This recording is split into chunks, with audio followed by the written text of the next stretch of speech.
رمضان مبارک ہو، رمضان مبارک، رمضان مبارک ہو، رمضان مبارک۔ رسول اللہ صلی اللہ علیہ وسلم نے فرمایا، جو شخص کسی مسلمان غلام کو آزاد کرے تو اللہ تعالیٰ اس غلام کے ہر انگ کے بدلے آزاد کرنے والے شخص کے ہر انگ کو جہنم سے آزاد کر دیں گے۔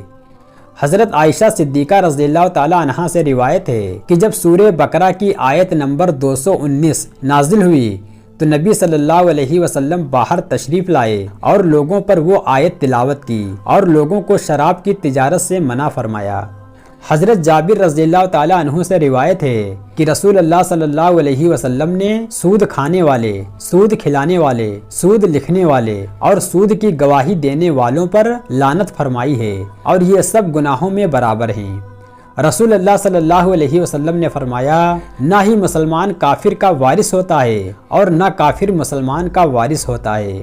حضرت عائشہ صدیقہ رضی اللہ تعالیٰ عنہا سے روایت ہے کہ رسول اللہ صلی اللہ علیہ وسلم نے نہ کوئی دینار چھوڑا، نہ درہم، نہ بکری، نہ اونٹ اور نہ ہی کسی چیز کی وصیت کی۔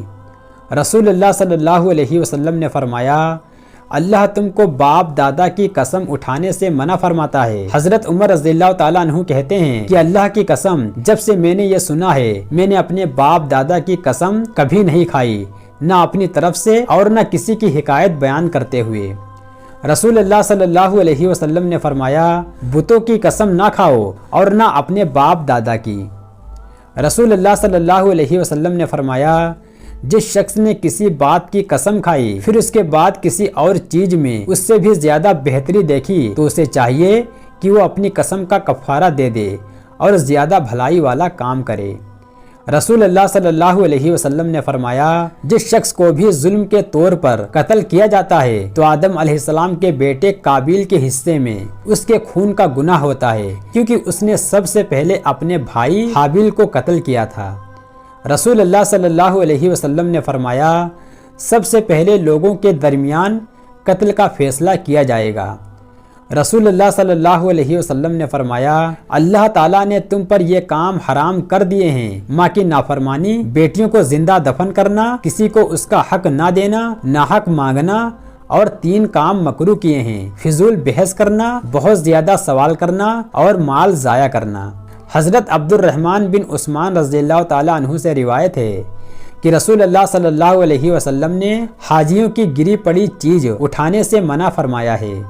رسول اللہ صلی اللہ علیہ وسلم نے فرمایا، میں یہودیوں اور عیسائیوں کو عرب کے علاقے سے ضرور نکال دوں گا، یہاں تک کہ میں یہاں مسلمانوں کے علاوہ کسی کو نہیں رہنے دوں گا۔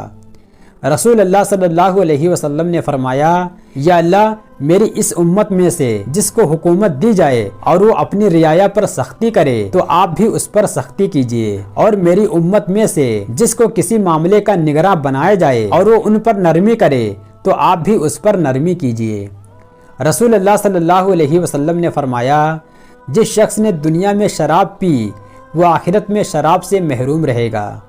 رسول اللہ صلی اللہ علیہ وسلم نے فرمایا، اپنے برتنوں کو ڈھانکو اور مشکوں کا منہ باندھ دو، کیونکہ سال میں ایک رات ایسی آتی ہے جس میں وبا نازل ہوتی ہے اور وہ اس برتن اور مشک میں گھس جاتی ہے جو ڈھکے ہوئے نہ ہوں یا جن کا منہ کھلا ہوا ہو۔ حضرت انس رضی اللہ تعالیٰ عنہ سے روایت ہے کہ رسول اللہ صلی اللہ علیہ وسلم نے کھڑے ہو کر پانی پینے سے منع فرمایا ہے۔ حضرت ابن عباس رضی اللہ تعالیٰ عنہ سے روایت ہے کہ نبی صلی اللہ علیہ وسلم نے ایک ڈول میں زمزم کا پانی لے کر کھڑے ہو کر پیا۔ حضرت انس رضی اللہ تعالیٰ عنہ سے روایت ہے کہ رسول اللہ صلی اللہ علیہ وسلم کو پانی ملا ہوا دودھ پیش کیا گیا، آپ کی دائیں جانب ایک دیہاتی بیٹھا ہوا تھا اور بائیں جانب حضرت ابوبکر صدیق رضی اللہ تعالیٰ عنہ بیٹھے تھے۔ آپ نے دودھ پی کر دیہاتی کو دیا اور آپ نے 2 مرتبہ فرمایا، دائیں طرف سے شروع کیا کرو۔ رسول اللہ صلی اللہ علیہ وسلم نے فرمایا، ہر کام کے وقت تمہارے پاس شیطان آ جاتا ہے، یہاں تک کہ کھانے کے وقت بھی آ جاتا ہے۔ اب تم میں سے کسی شخص کا لقمہ گر جائے تو اس لگی ہوئی مٹی وغیرہ کو صاف کر کے وہ لقمہ کھا لے اور اس کو شیطان کے لیے نہ چھوڑے۔ جب کھانے سے فارغ ہو تو اپنی انگلیوں کو چاٹ لے، کیونکہ وہ نہیں جانتا کہ اس کھانے کے کون سے حصے میں برکت ہے۔ حضرت انس رضی اللہ تعالیٰ عنہ سے روایت ہے کہ ایک درجی نے رسول اللہ صلی اللہ علیہ وسلم کی دعوت کی اور کچھ کھانا تیار کیا۔ میں آپ صلی اللہ علیہ وسلم کے ساتھ اس دعوت پہ گیا۔ اس نے نبی پاک صلی اللہ علیہ وسلم کے سامنے جو کی روٹی اور شوربہ پیش کیا جس میں کدو اور گوشت تھا۔ میں نے دیکھا کہ آپ صلی اللہ علیہ وسلم پیالے میں سے کدو تلاش کر رہے ہیں۔ میں اسی دن سے کدو سے محبت رکھتا ہوں۔ حضرت عبداللہ بن جعفر رضی اللہ تعالیٰ عنہ سے روایت ہے کہ میں نے رسول اللہ صلی اللہ علیہ وسلم کو کھجور کے ساتھ ککڑی کھاتے ہوئے دیکھا۔ حضرت انس رضی اللہ تعالیٰ عنہ سے روایت ہے کہ رسول اللہ صلی اللہ علیہ وسلم کی خدمت میں کھجوریں لائی گئیں تو نبی صلی اللہ علیہ وسلم ان کھجوروں کو تقسیم فرمانے لگے اور آپ صلی اللہ علیہ وسلم اس طرح بیٹھے ہوئے تھے کہ جس طرح کوئی جلدی میں بیٹھتا ہے، اور آپ ان کھجوروں میں سے کھا بھی رہے تھے۔ رسول اللہ صلی اللہ علیہ وسلم نے فرمایا، کوئی شخص اپنے ساتھیوں سے اجازت لیے بغیر دو دو کھجوروں کو ملا کر کے نہ کھائے۔ رسول اللہ صلی اللہ علیہ وسلم نے فرمایا، جس گھر میں کھجوریں ہوں وہ لوگ بھوکے نہیں ہوتے۔ رسول اللہ صلی اللہ علیہ وسلم نے فرمایا، جس نے صبح کو مدینہ منورہ کی 7 اجوا کھجوریں کھا لیں اس کو اس دن کوئی زہر اور جادو کبھی نقصان نہیں پہنچا سکے گا۔ رسول اللہ صلی اللہ علیہ وسلم نے فرمایا، اجوا عالیہ میں شفا ہے، صبح کے وقت اجوا کھجور کا استعمال کرنا تریاک ہے۔ رسول اللہ صلی اللہ علیہ وسلم نے فرمایا، کوہمبی اس غذا کی ایک قسم ہے جو بنی اسرائیل پر نازل ہوئی تھی اور اس کا پانی آنکھوں کے لیے شفا ہے۔ حضرت ابو ایوب رضی اللہ تعالیٰ عنہ سے روایت ہے کہ نبی صلی اللہ علیہ وسلم کے پاس کوئی کھانا لایا جاتا تو آپ اس میں سے کھاتے اور جو بچ جاتا اس کو میرے پاس بھیج دیتے۔ ایک دن آپ نے میرے پاس کھانا بھیجا جس میں سے آپ نے بالکل نہیں کھایا تھا کیونکہ اس میں کچا لہسن تھا۔ میں نے آپ صلی اللہ علیہ وسلم سے پوچھا، کیا یہ حرام ہے؟ آپ نے فرمایا نہیں، لیکن میں اس کو اس کی بدبو کی وجہ سے ناپسند کرتا ہوں۔ میں نے عرض کیا، جو آپ کو ناپسند ہے وہ مجھے بھی ناپسند ہے۔ کسی نے رسول اللہ صلی اللہ علیہ وسلم سے معلوم کیا، میں بہت خاموشی کے ساتھ کوئی کام کرتا ہوں لیکن لوگوں کو معلوم ہو جاتا ہے، اس سے مجھے خوشی ہوتی ہے، اس پر مجھے ثواب ملے گا یا نہیں؟ تو فرمایا، دوہرا اجر ملے گا، ایک چھپانے پر دوسرا ظاہر ہونے پر۔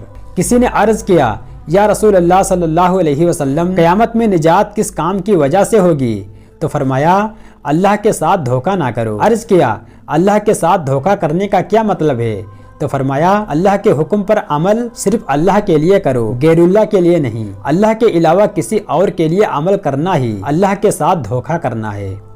حضرت حسن رضی اللہ تعالیٰ عنہ فرماتے ہیں کہ رسول اللہ صلی اللہ علیہ وسلم نے فرمایا کہ موت کی تکلیف تلوار کی 300 ضرب کے برابر ہوتی ہے، اور فرمایا، موت کی شدت اور تکلیف میری امت کے لیے نصیحت ہے۔ رسول اللہ صلی اللہ علیہ وسلم نے فرمایا، سردی کا موسم مومن کے لیے بہت غنیمت ہے، رات لمبی ہوتی ہے تو وہ اس میں عبادت کرتا ہے اور دن چھوٹا ہوتا ہے تو روزہ رکھتا ہے۔ رسول اللہ صلی اللہ علیہ وسلم نے فرمایا، قبر مومن کے لیے جنت کا باغیچہ ہے اور کافر کے لیے قبر جہنم کا گڑھا ہے، لہٰذا موت کو کثرت سے یاد کیا کرو جو تمہاری نفسانی خواہشات پر پانی پھیر دینے والی ہے۔ حضرت عمر رضی اللہ تعالیٰ عنہ نے حضرت کعب رضی اللہ تعالیٰ عنہ سے فرمایا، کچھ موت کا حال بتائیے۔ تو فرمایا، موت کانٹے دار درخت کی طرح ہے جو انسان کے پیٹ میں داخل کر دیا جائے اور اس کا ایک ایک کانٹا انسان کے رگ و ریشہ میں پیوست ہو جائے، پھر کوئی طاقتور آدمی اس کو زور سے کھینچے اور وہ درخت گوشت کو کاٹتے ہوئے باہر نکلے، یہی موت کا حال ہے۔ کسی بزرگ نے کہا، 3 چیزیں کسی سمجھدار آدمی کو نہیں بھولنی چاہیے۔ نمبر 1، دنیا اور اس کے حالات کا فنا ہونا۔ نمبر 2، موت۔ نمبر 3، وہ مصیبتیں جن سے انسان کو امان نہ ملے۔ حضرت عیسیٰ علیہ السلام سے کسی نے کہا کہ آپ تازے مردے کو زندہ کرتے ہیں، کسی پرانے مردے کو زندہ کر کے دکھائیں۔ اس کے مطالبے پر آپ نے شام بن نوح علیہ السلام کو اللہ کے حکم سے زندہ کیا۔ جب وہ قبر سے اٹھے تو سر اور داڑھی کے بال سفید تھے۔ عیسیٰ علیہ السلام نے فرمایا، یہ سفیدی کیسی ہے؟ آپ کے زمانے میں تو بڑھاپا تھا ہی نہیں۔ تو کہا، جو میں نے آواز سنی تو یہ سمجھا کہ قیامت آ گئی، اس کے خوف سے بال سفید ہو گئے۔ معلوم کیا آپ کا انتقال کب ہوا تھا؟ فرمایا 4000 سال پہلے، لیکن ابھی تک موت کا ذائقہ ختم نہیں ہوا۔ رسول اللہ صلی اللہ علیہ وسلم سے کسی نے معلوم کیا، سب سے افضل کون ہے؟ فرمایا، جس کے اخلاق سب سے اچھے ہوں۔ عرض کیا، اور سب سے زیادہ سمجھدار کون ہے؟ فرمایا،